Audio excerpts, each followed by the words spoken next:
C'est vraiment une ambiance de fin de règne, c'est vraiment très morose.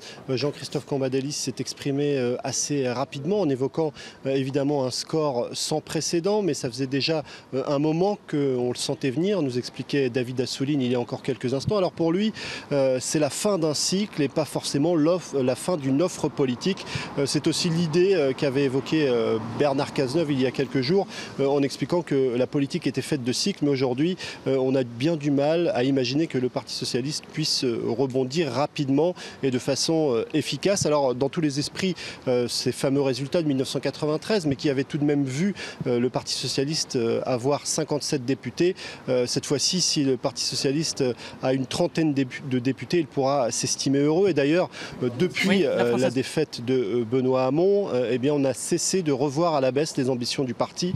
Au lendemain de cette défaite du candidat socialiste, on évoquait l'espoir d'avoir 85 députés, un espoir qui est tombé à 30, 35. Et puis on a même entendu Jean-Christophe Cambadélis espérer tout simplement que le Parti socialiste ait un groupe à l'Assemblée. Alors c'est plus que morose, on a le sentiment que c'est véritablement la fin d'un cycle. Alors peut-être la fin d'un parti, mais c'est vrai qu'on a souvent donné le Parti socialiste moribond et il a parfois réussi à renaître de ses cendres. Mais ce soir, il n'y a pas vraiment de mea culpa de la part de Jean-Christophe Cambadélis. Il a évoqué des éléments en quelque sorte externes, notamment une campagne qui a été trop courte après la présidentielle et puis une crise de la démocratie plus globalement. Et puis cette inquiétude de voir les macronistes contrôler totalement le Parlement en expliquant qu'un Parlement avec une seule couleur, ça peut être très dangereux pour la démocratie.